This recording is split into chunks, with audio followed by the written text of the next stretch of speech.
Software engineering की playlist में दोस्तों अब बात करते हैं डेटा फ्लो डायग्राम, जिसको शॉर्ट में डीएफडी बोलते हैं। तो इसका कॉन्सेप्ट क्या होता है, चलो इस वीडियो को हम लोग समझने की कोशिश करते हैं। तो चलिए अब बात करते हैं डीएफडी की। तो मैं इसे शॉर्ट में डीएफडी ही बोलूंगा। तो डेटा फ्लो डायग्राम यानी कि DFD is a traditional visual representation of the information flow with in a system. अब देखो, एक सॉफ्टवेयर जब बनाते हैं तो उसका एक विजुअल रिप्रेजेंटेशन जो होता है, जो भी इंफॉर्मेशन का, वही होता है डीएफडी, डेटा फ्लो डायग्राम। ठीक है। अरे फ्लो चार्ट बनाते थे ना जब हम लोग सी प्रोग्राम की कोडिंग वगैरह करते थे, तो फ्लो चार्ट्स वगैरह बनते थे। तो ऐसे ही चीज़ें होती हैं यहाँ पे भी, लेकिन थोड़ा डिफरेंट होता है उससे। अभी वो भी देखेंगे कैसे डिफरेंट होता है फ्लो चार्ट से। और neat and clear DFD can depict the right amount of the system requirement graphically. Depict का मतलब दर्शाना होता है, ठीक है, किसी चीज़ को दर्शाना।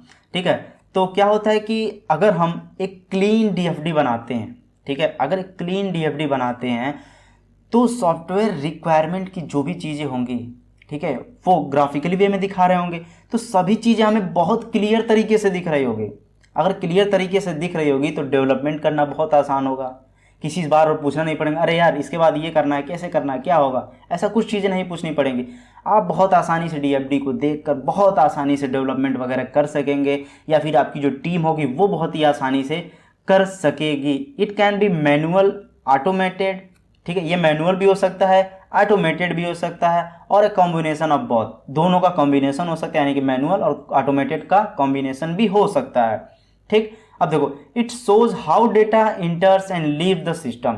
ठीक है, ये भी दर्शाता है कि जो डेटा आपके सिस्टम में गया, मतलब यानी कि सॉफ्टवेयर में गया, फिर वहाँ से डेटा कैसे आ रहा है, जा रहा है, ये सभी चीज़ें भी डीएफडी के अंदर शो की जाती हैं। Okay, what changes the information and where data is stored, ये सभी चीज़ें भी डीएफडी के अंदर देखी जाती हैं। डेटा आपका कहाँ स्टोर हो रहा है, ये काफ़ी चीज़ें भी देखी जाती हैं।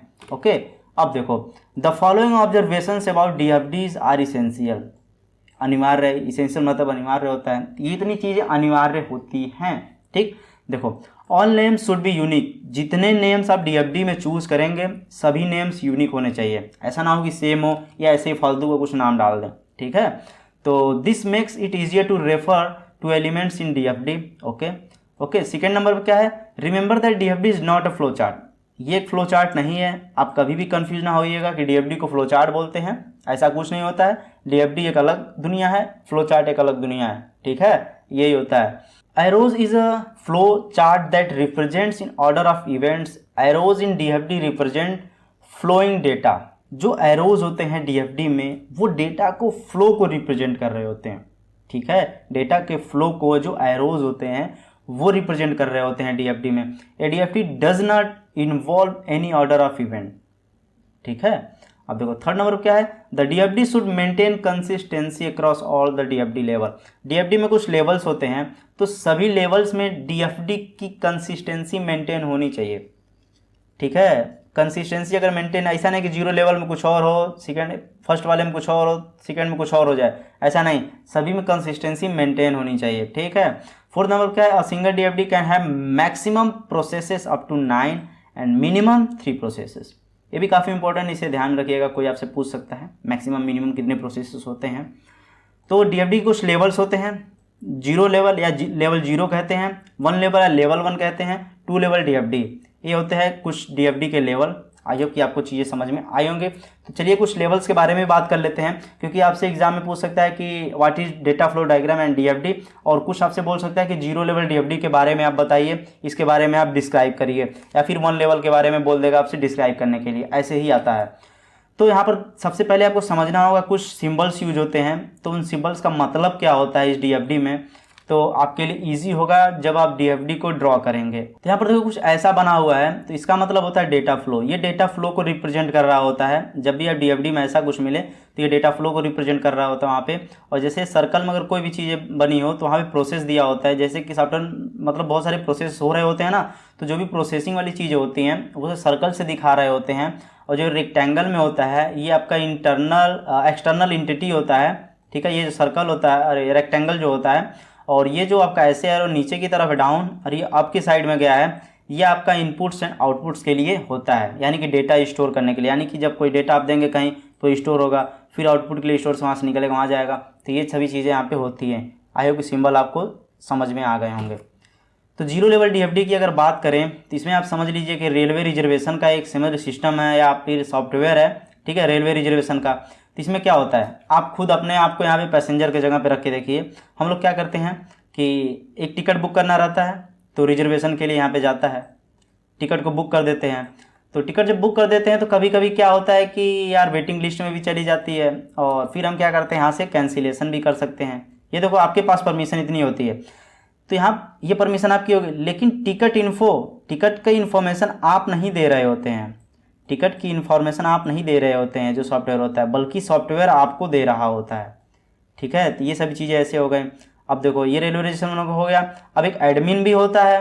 एडमिन का काम क्या होता है कि एडमिन आपको सॉफ्टवेयर में up and down train info को अपडेट करेगा, कितने टाइम पे ट्रेन आती है, इतने टाइम पे ये ट्रेन जाएगी, ये सभी चीज़ें इन्फॉर्मेशन अपडेट करना, ठीक है। अब देखो रिजर्व या कैंसिल इन्फो, एडमिन के पास रिजर्व एंड कैंसिल इन्फो जाएगा, ना कि ये यहाँ पे भेजेगा। पैसेंजर की भी इन्फॉर्मेशन रहेगी, वो एडमिन को एक्सेसिबल होगी, वो आसानी से देख सकेगा। तो ऐसे ही डिसाइड किया जाता है कि क्या एक्सेस किसको दी जाएगी, क्या चीज़ें कैसे वर्क करेंगी। वही होता है जीरो लेवल डीएफडी में। जीरो लेवल है ना, इसमें कुछ और लेवल नहीं डिसाइड किए गए। अभी देखो आगे आपको वन लेवल में दिखाऊंगा कि उसमें कैसे कुछ चेंजेस हो गए। तो यहाँ पर देखो वन लेवल डीएफडी है। तो वन लेवल डीएफडी में क्या है, तो यहाँ पर देखो एक कस्टमर है, तो कस्टमर ने क्या किया, ऑर्डर किया, ऑर्डर रिसीव हुआ, रिसीव होने के बाद देखो ऑर्डर के पास गया। अगर ऑर्डर सक्सेसफुल हो जाता है, ठीक है, ऑर्डर सक्सेसफुल हो जाता है, तब तो यहाँ पर देखो शिपिंग डिटेल्स चली जाएगी। नहीं जाएगा तो यहाँ पे देखो इनवैलिड ऑर्डर, यहाँ पे देखो इनवैलिड ऑर्डर का मैसेज इसके पास चला जाएगा, ठीक है। अब देखो शिपिंग डिटेल्स आ गई, शिप्स बुक, आपका जो बुक होगा वो शिप्स हो जाएगा। लेकिन देखो यहाँ पे भी एक चीज़ और है, बिलिंग इन्फॉर्मेशन भी देनी पड़ेगी आपको।